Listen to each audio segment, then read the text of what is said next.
Combien sont dans la joie d'être là ce soir? Alors tu acclames ton voisin puisque Dieu l'a donné la grâce d'être là. Je vais te prier de prendre place. Et nous sommes en train de bénir l'Éternel pour ces instants favorables qu'il nous donne encore ce soir. Et c'est pour moi un grand privilège de me rencontrer avec l'homme de Dieu à Gabo. Que Dieu vous bénisse, papa. Vous avez été une bénédiction pour nous toute la semaine. Et nous en sommes fiers. Est-ce qu'on peut apprécier l'homme de Dieu? Vous savez, une génération qui n'a pas des hommes de Dieu de cette génération. Une génération qui n'a pas des hommes de Dieu de cette génération.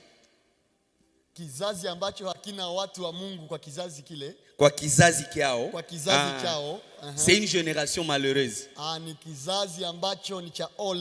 Puisque ceux qui comprennent le défi, ce sont les gens avec qui vous partagez le même moment. Et c'est pour nous une joie d'être dans cette saison. Avoir des hommes de Dieu qui peuvent donner tous leurs moments pour nous parler de la part du Seigneur. Alors, laisse-moi commencer par ici. Nous sommes en train de parler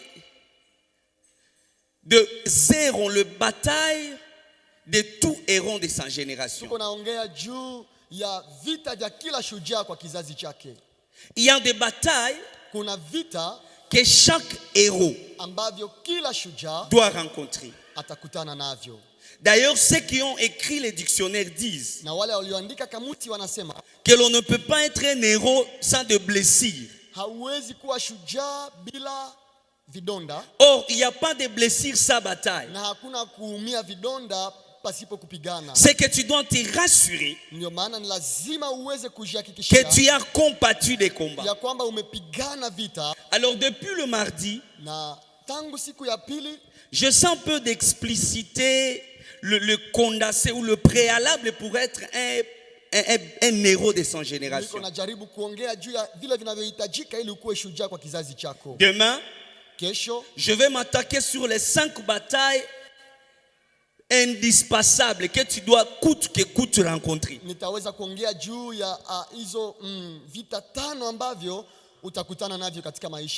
Les samedis, je vais plus m'atteler sur le niveau d'établissement de tout héros de sa génération.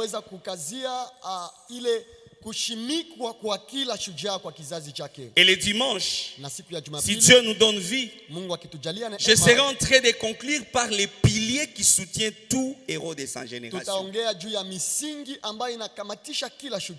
Alléluia. Alors tu dis aux voisins, ne rate pas demain, ne rate pas les samedis, ne rate pas les dimanches. Amen. Alléluia. Alléluia. Amen. Vous voulez me faire peur quoi? Alors hier nous avions vu 5 choses que chaque héros de sa génération doit refuser. Nous avions dit il y a des choses contraires à la mission de Dieu. Il y a des choses qui t'arrêtent à ne pas exercer l'héroïsme qui est à toi. Il y a des choses qui font assez que tu stagnes. Tu vois des situations, tu prends conscience, mais tu n'entres pas en action, puisque réellement ces choses constituent des blocages.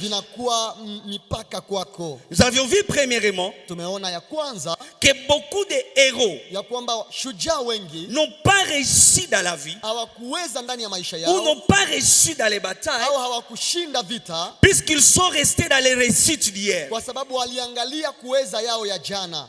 Tellement qu'il a reçu hier, il pense que c'est tout. Dans tous les domaines de la vie. Les jours où tu penses que tu n'as plus besoin de monter plus que là, tu commences à stagner. Tu n'auras pas 65% si tu aimes 50%. Déjà toi tu as 50, tu es content. Et on peut ramener keki chez Maseka. On a commencé à faire des gâteaux de réussite, non?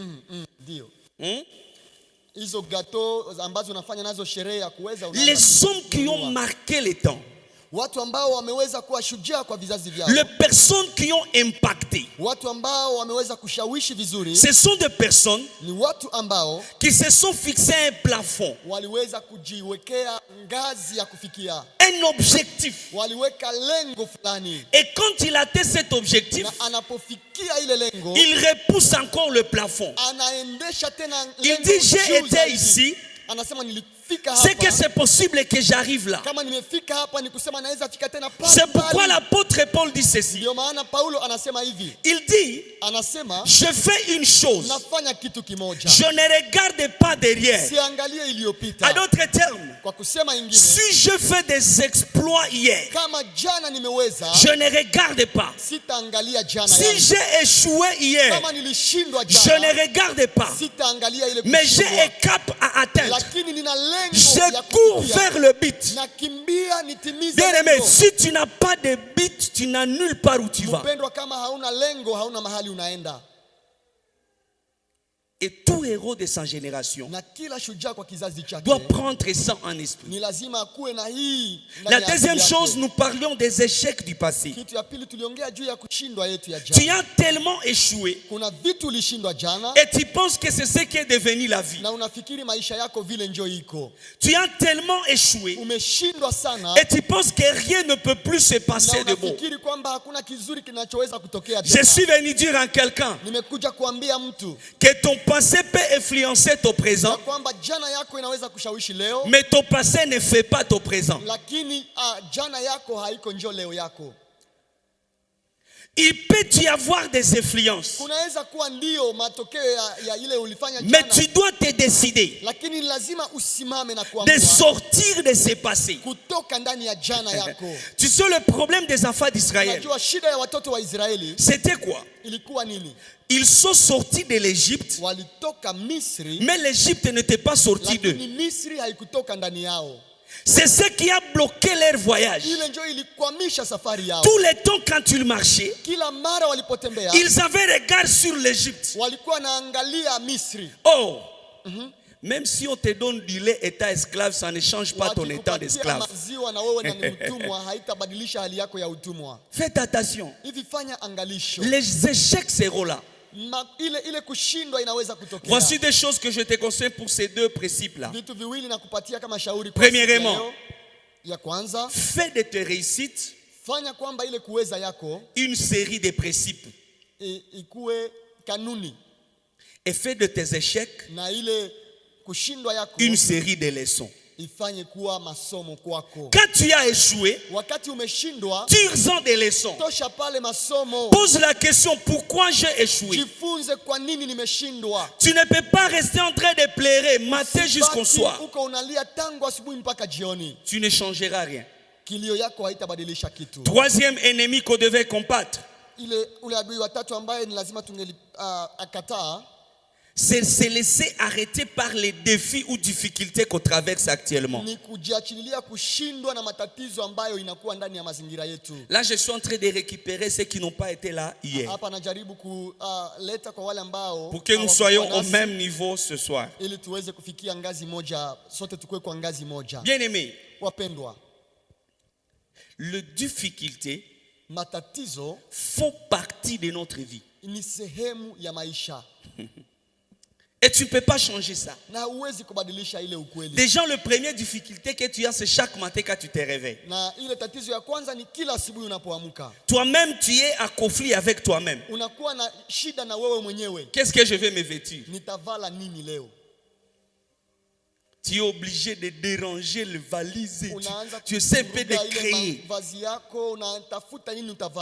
Et il est possible que l'on te demande pourquoi tu n'es pas venu au culte ou pourquoi tu as été en retard. Tu donnes la justification que je n'avais pas l'habit à porter. Puisque ça en fait partie de la vie. Les personnes qui veulent être des porteurs d'étendards dans cette génération, ce sont des personnes qui ont gagné deux choses. Premièrement, ils ont gagné, ils ont eu la victoire sur leurs besoins et ils ont eu la victoire sur ce que j'appelle leurs ambitions. Beaucoup de personnes ont échoué puisque leur besoin a encore le poids sur leur vie. Et les autres ont échoué puisque au lieu d'avoir la vision, ils marchent sous des ambitions.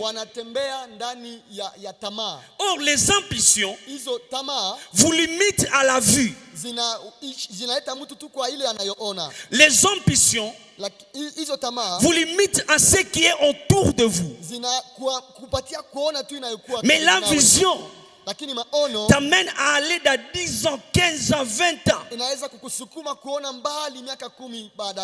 Mais quand tu n'as pas ça, tu vas comprendre que tu vas t'arrêter.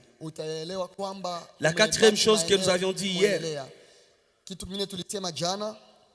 c'est qu'il y a les gens qui s'arrêtent. Des héros de leur génération qui meurent sans faire quoi que ce soit à cause des grands exploits des autres. Quand tu vois les autres ont réalisé, tu te rends compte que tu ne peux plus réaliser quelque chose. Et je suis en train de dire à quelqu'un que Dieu ne fait exception de personne. Si ils ont réussi, je les appelle des matériels didactiques. Si elle s'est mariée, c'est le matériel didactique. L'habit qu'on met sur le mannequin ne signifie pas que l'habit là manque dans les deux ponts. C'est qu'il y a encore autant d'habits dans les dépôts. Dieu peut se servir de quelqu'un comme un mannequin pour que tu vois que c'est possible que toi aussi tu peux réaliser. Ça dépend de ta façon de voir, de ta façon de comprendre. Mais si tu dis bah si bashauza ile nguo mara munaanza alia. Et pourtant quelqu'un uliza tu akubutiki usesi kile nguo unapasha ipata na ingali ndani. Dis ton voisin que ta part est encore là. Alléluia. Amina. Il y a des albums encore à chanter. Élisée. Est-ce que les gens ont déjà fini à composer les chansons? Alors on ne peut pas rester là. On se dit chaque imba zote c'est tout à quoi on a interprété tout. Non. Non. Les héros de sa génération, c'est quelqu'un qui se dit, à part les exploits des autres, je dois faire mes exploits. Puisque tu ne seras pas bon dans les exploits des autres, tu ne seras pas meilleur dans les exploits des autres. C'est seuls tes exploits qui te valorisent. D'ailleurs, quand tu marches dans les exploits des autres, tu n'es pas légitime. Or, la légitimité, c'est un pouvoir. Et quand tu n'as pas la légitimité, tu fais les choses Vous vous imaginez? Si nous tous nous chantons Gaël, Kalambai, tout ça, et que par exemple on évite toutes ces personnes à Butembo, et nous on nous dit de chanter, qu'est-ce qu'on chante? Pose la question au voisin, qu'est-ce qu'on va chanter? Puisque quand on dit louange, Nizabu, adoration, Nizabu. La réalité c'est que nous avons baissé nos armes. Nos armes à cause des armes lourdes des autres. Il est possible que quelqu'un se réveille ce soir. Tu dis que moi aussi j'aime mon arme. Je peux aussi donner quelque chose. Tu vas faire ça avec moi. Tu dis j'ai quelque chose à donner. Tu n'es pas vide. Alléluia. Est-ce que tu peux acclamer le Seigneur? Tu n'es pas vide. La dernière chose pour hier, on parlait de ne pas se laisser influencer par un environnement malsain. Et quand je parlais de l'environnement, je suis monté dans 3 dimensions. Premièrement, je suis monté dans la dimension spirituelle. Et là, j'essaie un peu d'expliquer la couverture spirituelle. Voici ce que je dis.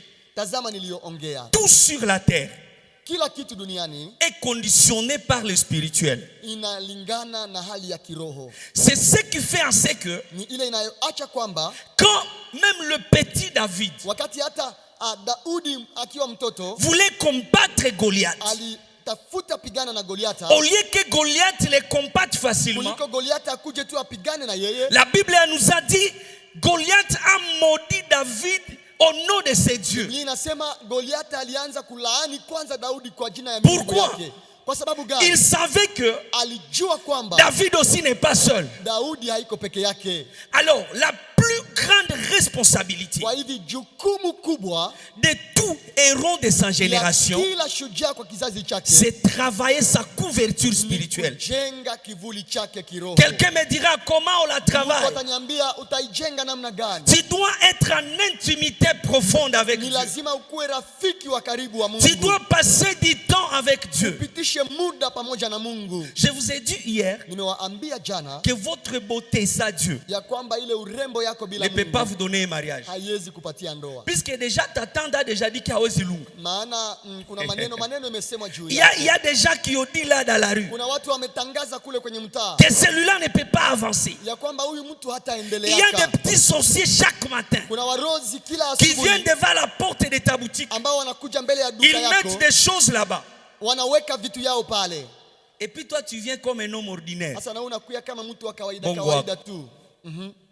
Les héros de sa génération, ce sont des personnes, avant de traiter les problèmes physiquement, ils gèrent les problèmes spirituellement. J'aime Esther.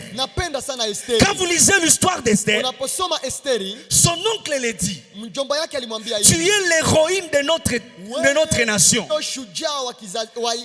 Si tu ne fais rien, on va tous nous tuer. Please, entre en action. Si c'était moi et toi, Esther, je pouvais dire à mon oncle, je dis mais je suis sa femme, non? Laisse-moi aller. Mais la Bible me déclare que Esther, la reine, a pris une décision. Elle dit je n'irai pas voir le roi seul. Je dois commencer à les gérer dans le spirituel. Une reine qui a tout. Elle a pris 3 jours de jeûne sec pour un rendez-vous de quelques secondes. Tu ne me comprends pas encore. Toi, tu prends combien de minutes pour un rendez-vous de combien de temps?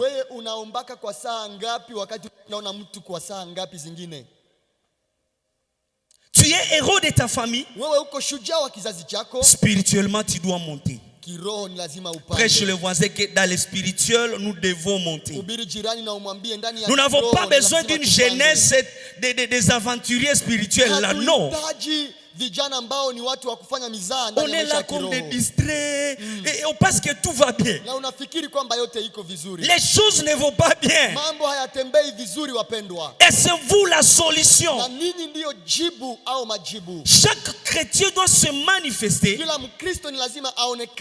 comme l'espoir pour sa famille, comme l'espoir pour la société, comme l'espoir pour la nation.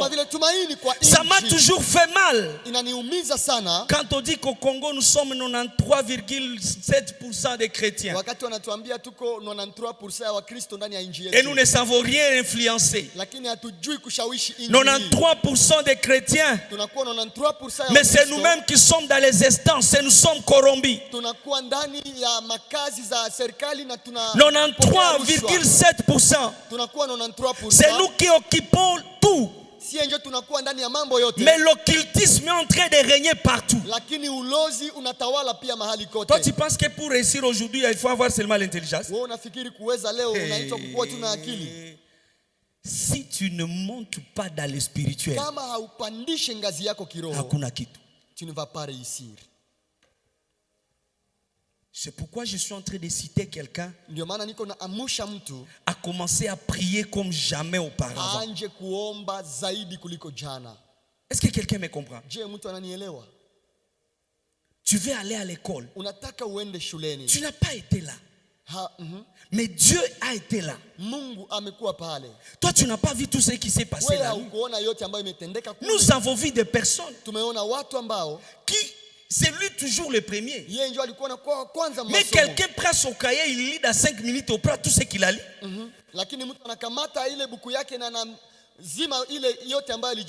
Et il travaille sur son intelligence. Toi, on est en train de te travailler dans leur monde. Toi, tu ne veux pas les travailler dans leur monde.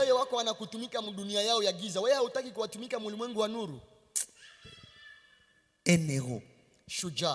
Alléluia. Alors laisse-moi entrer dans la matière d'aujourd'hui. Est-ce qu'on peut acclamer d'abord le Seigneur?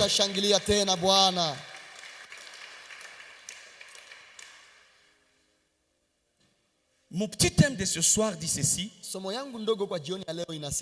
Ton utilité est liée à ton héroïsme.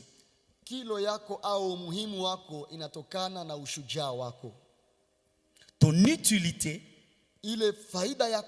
est liée à ton héroïsme. À d'autres termes, si tu peux enrichir le page de ton histoire, si tu peux être important, cela dépend de ta façon dont tu réponds aux besoins qui sont autour de toi. Seuls ceux qui répondent aux besoins sont importants. Matthieu chapitre 26. C'est là où nous allons lire 36 à 46. Matthieu 26 36 à 46.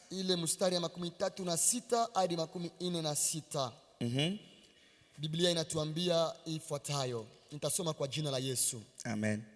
Kisha Yesu pamoja na wanafunzi wake wakafika katika bustani inayoitwa Getsemani. Na Yesu akawaambia, "Muikae hapa kwa wakati ninapokwenda kuomba kule." Na akatoa Petro na wana wawili wa Zebedayo na kwenda nao. Akaanza kuhuzunika na kuhangaika. Halafu akawaambia, "Ninahuzunika sana karibu kufa. Mubakie hapa na mkeshe pamoja nami." Kisha akajitenga mbali kidogo nao, akainama uso mpaka chini. Akaomba akisema, Baba yangu, kama ikiwezekana, ninakuomba uniondolee mbali kikombe hiki cha mateso. Lakini isikuwe kama vile mimi ninavyotaka, lakini kama vile wewe unavyotaka. Kisha akarudi pahali pale alipowaacha wale wanafunzi, akawakuta wamelala usingizi.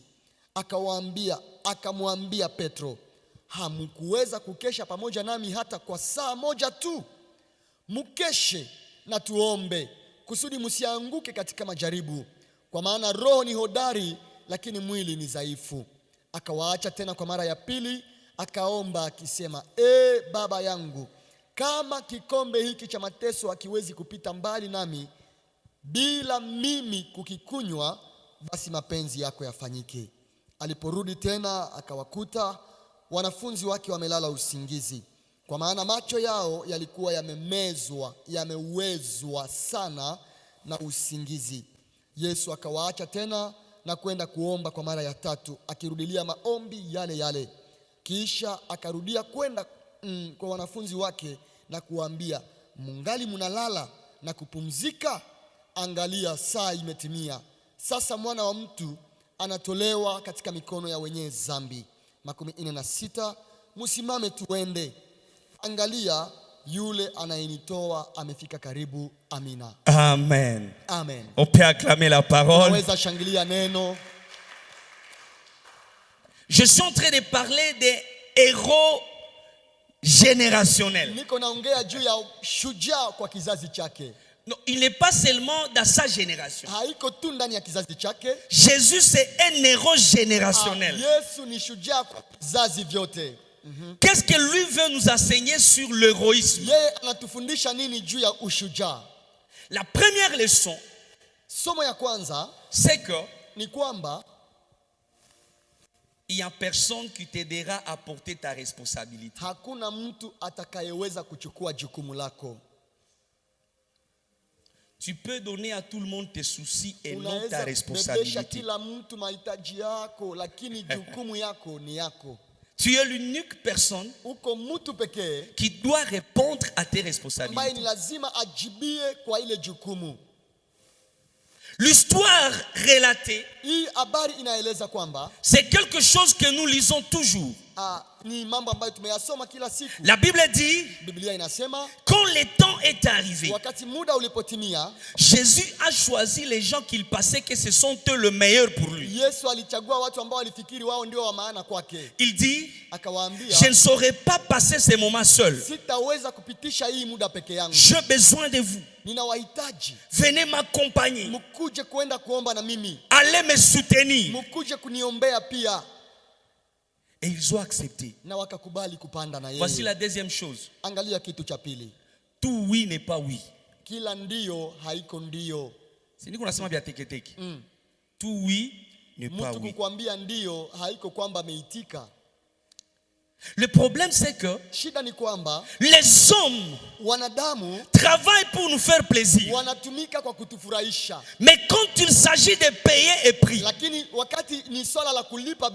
quand il s'agit de porter ta croix, il n'y a personne qui va t'aider à le faire.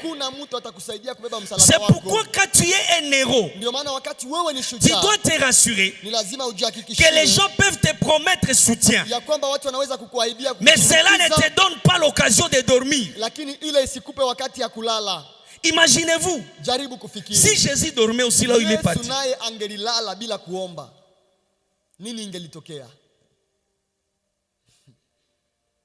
Il a mis confiance à Pierre.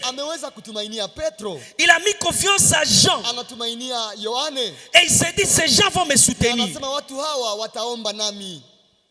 Mais subitement, il rentre. Il coûte tout le monde à Chanza.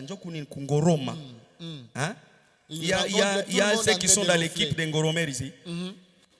Regarde si c'est ton voisin. Donc, en fait, ce n'est pas mauvais des fois. Donc, il y a les gens qui sont terribles. Bon, dis que ce n'est pas toi que les serviteurs parlent. Alléluia. Amen. Vous savez, c'est lui qui est parti chercher l'eau et qui a porté l'eau à la maison. C'est celui qui sait la valeur de chaque goutte.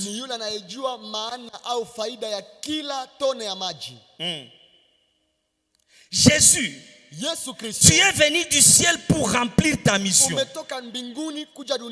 Tu es un héros de génération en génération. C'est toi qui portes les saluts. Même quand tu l'as expliqué à Pierre.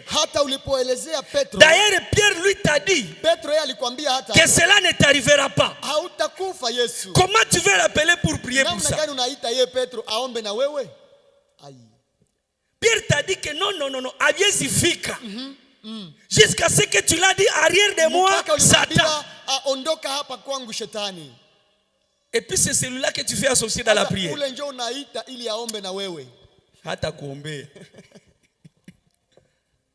Vous voyez que des fois nous envoyons aux gens, nous demandons aux gens de prier pour nous et ils ne prient pas.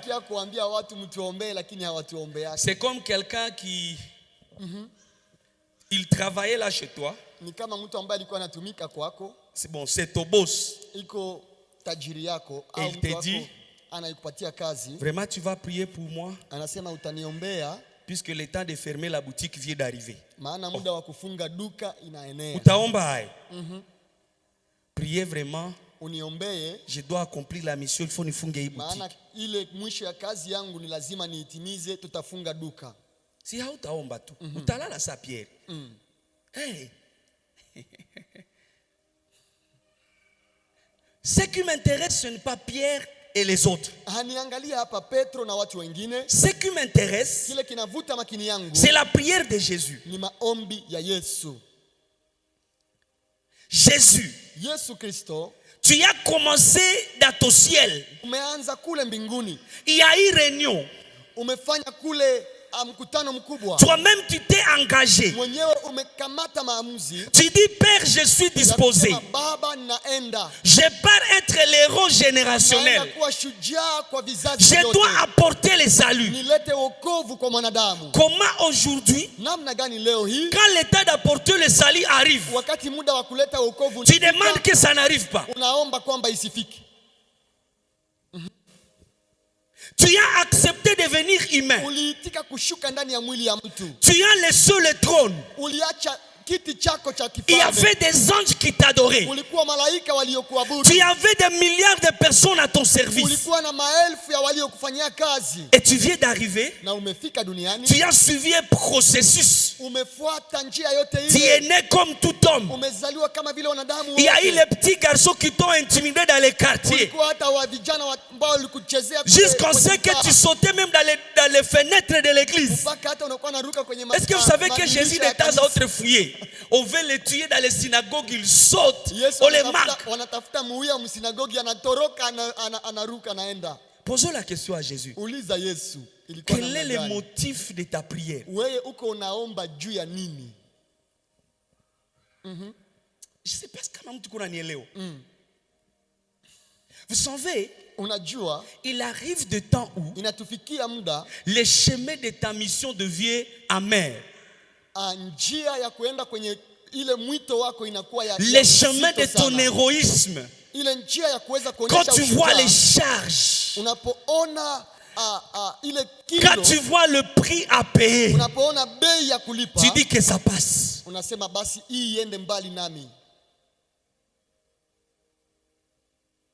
C'est là où Jésus est. Je suis en train de parler à quelqu'un qui a osé faire de grandes choses, puisqu'il rêvait soulager sa famille. Mais quand tu l'as pesé le pour et le contre, il se sent brisé, découragé. Dieu te parle ce soir que malgré la croix, tu dois payer ses prix.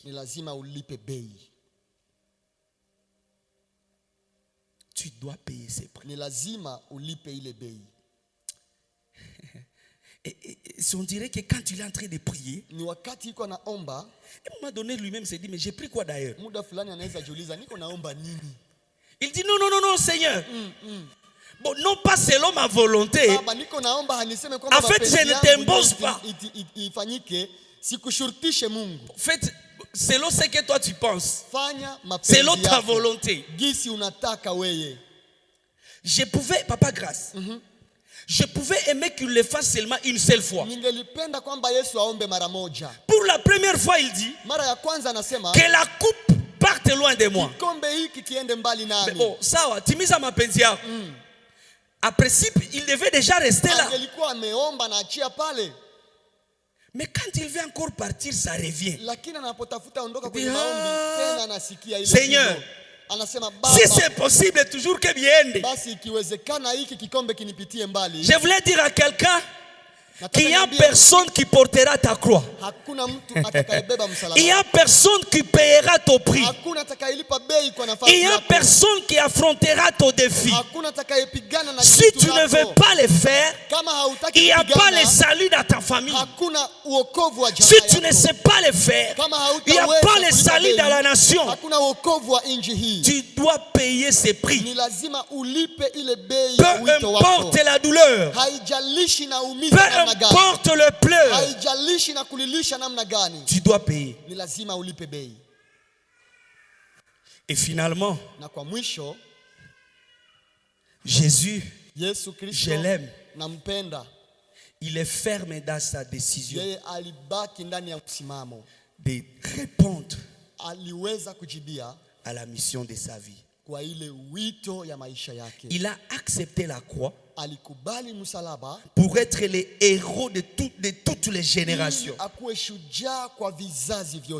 Il a accepté la croix pour qu'il puisse prendre de malédiction. Tout ce qui s'est passé à la croix, c'était des batailles qu'il devait gagner. C'est pourquoi, par exemple, après chaque victoire, on doit te couronner. Les gens ne comprenaient pas ce qu'ils faisaient. Genèse dit ceci: quand Dieu a maudit la terre, les signes de la malédiction, c'était les épines. Et quand Jésus est à la croix, la Bible dit il est venu porter notre malédiction et pour le couronner, au lieu d'aller chercher autre signe de couronne, ils sont partis prendre les épines pour dire que nous reconnaissons qu'il n'y a pas un autre héros qui méritait de donner le salut au monde. Mais il a accepté. Alors dis au voisin, accepte ta croix. Tu es héros de ta famille. Accepte ta croix. Tu es héros de ta génération. Accepte ta croix.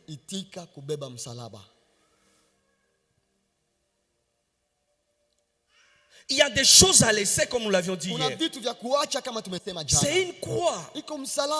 Toi, tu penses que vivre comme une fille là, qui n'a pas d'attrait de croix, c'est vrai, c'est facile.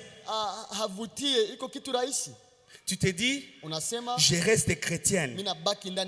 Au même moment que les autres ont 5, 4 copines, il y a les autres qui gèrent même 6.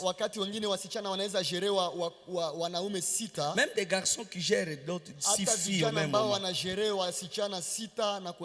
Et tous peuvent venir au salon, on les gère ensemble. Patrick, umefika hapo. Gentil. Ushaenda wapi? Ale, na ulitukumbuka leo? Et la scène finit. Mais tu te dis, je porte ma croix. Pourquoi? Tu sais que tu es la solution. Tu n'as pas droit à l'erreur. Voici 6 leçons à retenir ce soir.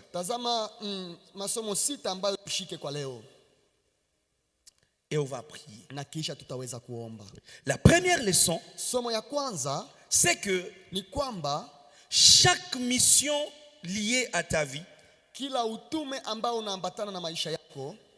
inscrite dans une saison. il y a un temps kuna muda où tu peux vouloir faire ce que tu pensais faire. Unaweza fikiri au unapenda ufanye kitu fulani. Ça ne sera plus important. Lakini haitakuwa tena ya maana. Chacun a une saison. Kila mmoja wetu yuko na wakati wake. Je suis trop sûr.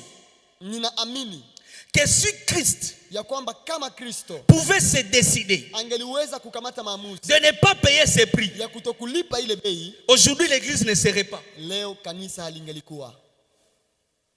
Et c'était une saison. Na ilikuwa wakati wake. Il a pris de 1 à 30 ans. Alikamata tangu mwaka wa kwanza hadi miaka 10. Sans rien faire. Hakufanya lolote. Puisque la saison n'était pas arrivée. Sababu muda wake ulikuwa bado haujatimia. C'était des moments de réserve et de préparation. Ilikuwa muda wa kujiandaa. C'était des moments où il essaie un peu de connaître les milliers. Ilikuwa muda ya kujaribu kuangalia namna. Mais quand la saison a sonné, inchi inapokuwa, quand la saison a sonné, wakati wake ulitimia, il n'avait pas de choix. Hakukuwa na chaguo lingine. Dieu est en train de te bénir dans ta famille. Mungu iko anakubariki ndani ya jamaa yako. C'est une saison pour que tu sois la source de bénédiction pour ta famille. Ni wakati ambao Mungu anakupa ili uweze kuwa chemchem ya baraka kwa jamaa. Ne blague pas avec ça. Usicheze na hizo baraka za Mungu. Dans cette saison, ndani ya hii wakati, c'est là que tu peux donner sens à ton existence. Pale ndio utapatia kuishi kwako maana. C'est là que tu remplis et tu réponds au rôle pour lequel tu existes. Ni pale utatendesha ile kazi ambayo iliacha Mungu anakupa. J'aime toujours le dire. Napenda kuisema Que la saison, on peut le définir comme dans un stade.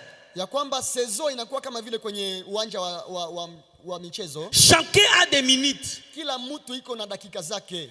Quand on t'a mis au stade, wakati wamekuingiza kwenye stade, tu dois te rassurer ni lazima ujihakikishie ya kwamba que tu as bien joué ton poste, kwenye wamekuweka umecheza vizuri, que tu as bien joué ton rôle, kwenye wamekushimika umetenda kazi mais njema. Pas sortir usitoke quand on vient de te mettre à l'extérieur, na wakati wanakutia nje, quand l'autre essaie de tirer ile bikumbe mimi nimeingiza, mais haukuingiza Johnny sawa ulikuwa. Vous ne voyez pas les gens comme ça? Si vous assistez match avec les types comme ça, il va te chauffer par des coups de pied. Il y a même ceux qui rêvent les matchs en train de dormir. Leurs femmes sont tabassées. Apparemment, elle croit jouer. Tu t'acclames puisque c'est pas toi. Alléluia. Amina. Acte 13, 36. Matendo ya Mitume 13, shairi ya 36. Lisez ça mtumishi. Tusome hii shairi Matendo ya Mitume 13. Ile shairi ya 36 Biblia inasema hivi. Lakini Daudi alipokwisha kutumika sawa sawa na kusudi la Mungu katika maisha yake, akakufa na kwenda kukutana na babu zake waliomtangulia, naye akaoza. Amina. Amen. Amen. La Bible dit ceci. Biblia inasema hivi. David avait compris qu'il a une saison. Daudi alielewa kwamba amepewa wakati na Mungu. David avait compris qu'il n'aura pas tout le temps pour agir. Alielewa kwamba hatakuwa na muda wote kwa kutenda. Je suis en train de dire à quelqu'un qui me suit. Niko naambia hivi mtu anayenisikiliza. Que tu n'auras pas tout le temps pour agir. Hauna muda wote kwa kutenda. Tu n'auras pas tout le temps pour apporter la solution. Hautakuwa na muda yote kwa kuleta majibu. Le moment que Dieu te donne, muda ambayo Mungu anakupa, c'est le temps que tu peux faire ce que tu peux. Njoo muda ya kufanya ile unayoweza kufanya. On a par exemple besoin de baffle à l'église. Tunahitaji baffle kanisani. Toi tu es là unabude. Wewe uko pale unakataa et puis tu chaka uza vyote tu unatuletea baffle tu fais nini? On pas regarder ça. Sasa tutanunuaka vyote unaleta baffle yako, haitakuwa kana kazi. On pas regarder ça. Tutaenda iweka kwenye depo. Un enfant qui venait chez toi, mtoto ambaye alikuwa anakuja kwako, il dit, anasema, papa grâce, baba, on vient de me refouler, wamenirudisha, j'ai besoin juste de $5, nahitaji $5 que je rentre à l'école, nirudie kwenye masomo. Et puis tu le dis, na unamwambia, est-ce que moi m'avait fait étudier? Vous savez, il y a les gens qui sont orgueilleux. Unajua kuna watu wa kiburi. Ils peuvent tenir toute une famille à la ligne. Anaweza tia watu jamaa mzima kwenye mstari. Et lui il sort dans sa chambre à culotte. Yeye anatoka kwenye chumba yake na navala kapitula. Wewe unatafuta nini? Anaanza uliza mtu, wewe unataka nini? Wewe unatafuta nini? Et toi c'est quoi ton besoin? Si tu comprenais que c'est une saison, ungelielewa kwamba ni wakati tu Mungu anakupatia, tu ne ferais pas ça. Haungelifanya vile watu. Et le temps na muda change le rôle des choses. Inabadilishaka jukumu za watu. Amen. Amen. Tu peux négliger quelqu'un maintenant. Leo hii unaweza kumdharau mtu. Tu le piétines. Unamkanyangia. Il y a des déclarations quand quelqu'un qui s'est postulé, qui aujourd'hui, je ne sais pas si ces gens vivent comment. Kuna watu ambao walisema vibaya wakati rais alikuwa kandida. Tout le monde a dit ce qu'il pouvait dire. Kila mtu alisema ile angaliweza kusema. Vous savez, la force de la repentance, unajua nguvu ya kuomba msamaha, c'est parmi les forces qui dépendent du Saint-Esprit. Ni miongoni mwa nguvu ambazo Roho wa Mungu anatupa. C'est le Saint-Esprit qui nous donne cette possibilité. Roho wa Mungu anatuwezesha kufanya ile. Quand j'étais offensé en outrage, wakati nimekukosea, j'ai semé à toi de blessures, nimepanda ndani yako vidonda, pour que j'ai la force de venir me repentir. Ili nikuwe na nguvu ya kukuja kuomba msamaha. C'est pourquoi quelqu'un a dit ceci. Aussi longtemps qu'il y a quelqu'un qui s'assit, ne mettez pas un point encore. Wakati mtu angali anaishi, usitie pwe au nukta kwa maisha yake. Comme nous sommes là, nous nous ressemblons. Kama tuko hapa hivi, puisque tunaikala si wote, tunafanana, mais tunapishana. Il n'y a personne qui maîtrise la destinée de l'autre. Hakuna anayejua au anayeweza kuelewa kesho ya mwenzake. Et quand tu comprends ça, na ukielewa ile, tu respecteras tout le monde. Utaheshimu kila mtu. Dis au voisin, respecte-moi. Ambia jirani yako niheshimie. Alléluia. Amen. Il y a une saison. Kuna wakati. Et David dit ceci. Na Daudi anasema hivi. Je dois maximiser la saison. Ni lazima nitumie wakati yangu yote vizuri. Et le verset dit, na ile shairi imetuambia, David après avoir répondu au dessein de Dieu. Daudi alipokwisha kutumika sawa sawa na kusudi la Mungu. À d'autres termes, kwa kusema ingine, il a suivi l'agenda de Dieu sur sa vie. Alifuata mipangilio ya Mungu kwa maisha yake. Les amis, je ne veux pas mourir ayant rempli de tout ce que Dieu a mis à moi. Sitakufa na ningali na yale ambayo Mungu je refuse mourir avec le dépôt qui est à moi. Je dois me rassurer que toutes les solutions que Dieu a placées à moi ont retrouvé leurs problèmes. Les personnes qui dépendaient de moi, ils ont eu soulagement. Les vies qui dépendaient de moi, ils ont eu soulagement. Puisque ne pas répondre au plan de Dieu, si je ne réponds pas au plan de Dieu, je n'ai pas le droit de mourir.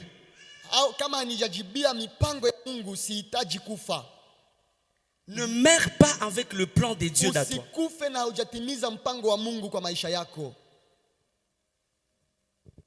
Na mustiki na kufanisha ugonjwa shabato omwe malaria.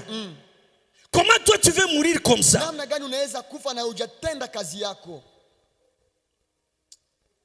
Est-ce que tu peux dire je ne mourrai pas sans accomplir le plan de Dieu? Tu dois refuser d'être l'échec. Quand tu rentres dans les vestiaires, coach n'a regretté. Qu'est-ce que tu as fait? Wakati utakufa coach asiregrete kusema kwa nini nilikutuma kwenye dunia. Prends conscience. Amuka ndani ya zamiri. Que c'est le temps où tu dois agir. Ya kwamba ni muda wako wa kutenda. La deuxième chose. Kitu cha pili. Je les appelle l'amour et l'appréciation de notre affectation d'héroïsme. Nasema juu ya upendo, l'amour et l'appréciation, upendo na kuweza kukubali votre héroïsme. Ile ushujaa yako. Quand tu rends service, wakati unatenda kazi fulani, tu dois le faire avec amour. Ni lazima uitende kwa furaha. Quand tu aides les gens, unaposaidia watu, tu dois le faire avec amour. Fanya hii na upendo. Tu dois apprécier ta croix. Ni lazima ufurahie msalaba wako. C'est pourquoi la Bible dit, ndio maana Biblia inatuambia, Jésus est à la croix. Yesu yuko kwenye msalaba. Il trouve des voisins. Anakuta wajirani wawili. Les voisins sont en train de pleurer. Wajirani wanalia. Ils trouvent un type gentil à la croix. Anakuta mtu Ils disent bon, ok, ambaye alikuwa mwema kwenye msalaba, comme toi tu es roi, akamwambia aseme gisi wewe uko mfalme, je vais accepter ta royauté. Na itika gisi uko mfalme. À condition que lakini shurti ni hii, tu nous fasses descendre d'ici. Utushushe kutoka hii msalaba. Si Jésus acceptait cette offre, Yesu angeliitika ile kishawishi, il ne pouvait pas mourir. Hangeliweza kufa. Et on n'aurait pas le salut. Na tungelipata wokovu. À d'autres termes, kwa kusema ingine, même si Nico paye bien, Jésus décide de dire non, non, non, non, non, non. Je ne réponds pas à votre demande. Sitajibia ile ombi yako. Ingekuwa wewe ungefanya. Use master umepata idea bien. Kisi si boti atu ya kufa, tutafute kama tukati makamba tushuke. Akosenisha vipandisha mbali sana. Sijui kama kuna nielewa. Jésus a accepté rester à la croix. La première là, quand tu lui dis de le faire descendre, et que lui-même descende, il était en train de se moquer de sa mission. Mais tellement que Jésus aimait ce qu'il est venu faire, il s'était déjà donné à Dieu. Il dit je suis prêt et tout est accompli. Je n'ai pas besoin de descendre d'ici, puisque je suis venu pour être là. Tu es dans ta famille pour jouer ce rôle. Tu es dans la société pour jouer ce rôle. C'est pourquoi si tu vas porter le braise à la tête, porte-les. Il n'y a personne, même quand on a dit, moi je suis en train de me battre pour l'avenir de ma famille.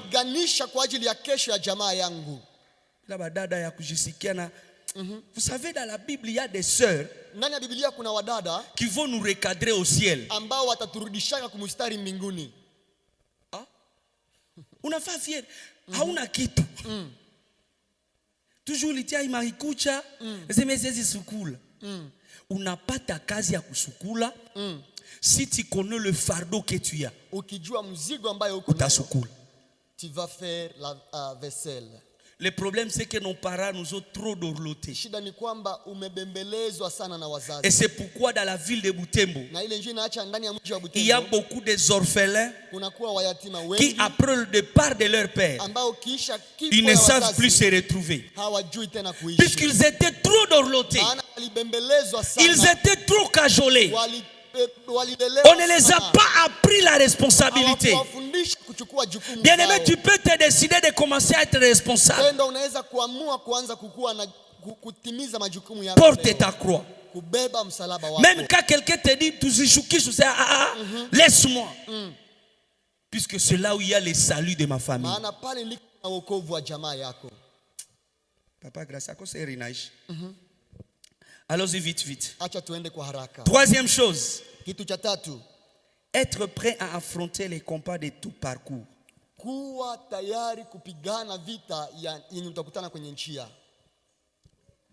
Il n'y a pas de succès sans bataille. Il n'y a pas la vie sans la mort.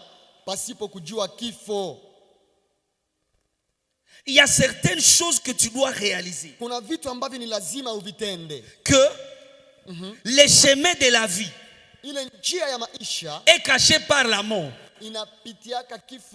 À d'autres termes, sur le chemin de la vie, il y a ce qui peut te tuer. À Butembo, à Beni, partout ici, nous mangeons au sacrifice des gens.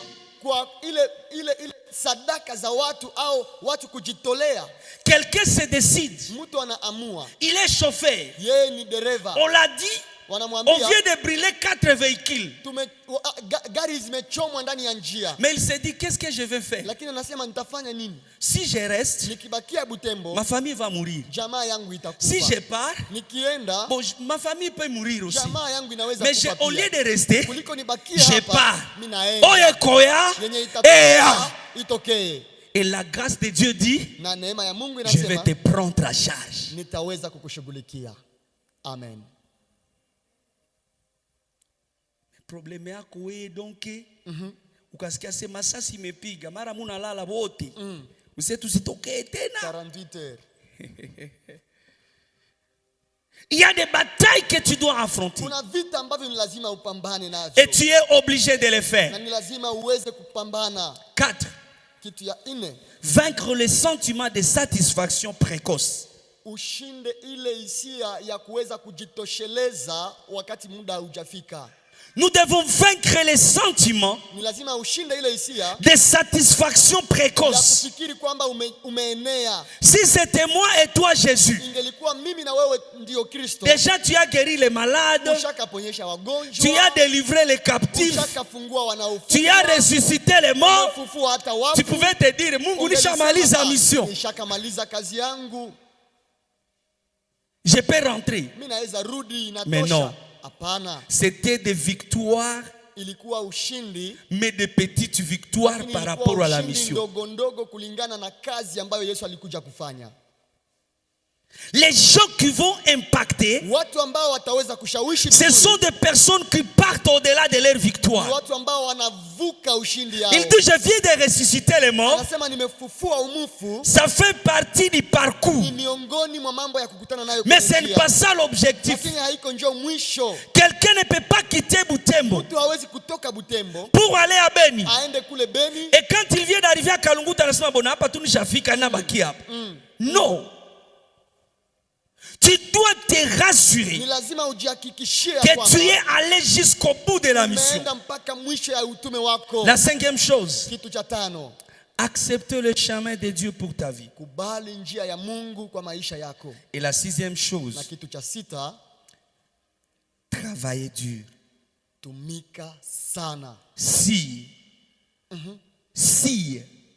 jusqu'à ce que la sueur soit sans.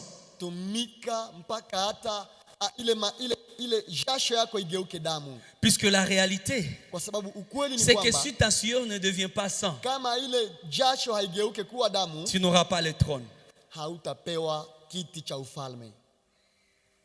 Tu as besoin d'être respecté dans ta famille. Respecte ces quelques principes. Certes, ce n'est pas facile. Je suis en train de parler à quelqu'un qui nous suit à la radio. Que ce n'est pas facile. Peut-être que quelqu'un va nous suivre sur le plateforme. Payer le prix, ce n'est pas facile. Mais c'est l'unique voie pour être les héros de sa génération. Nous sommes debout et nous voulons prier. Je ne sais pas à quel niveau ce message t'a concerné. Tu peux nous élever le background là que tu es en train de nous faire, la sourdine. Tu élèves ça un peu.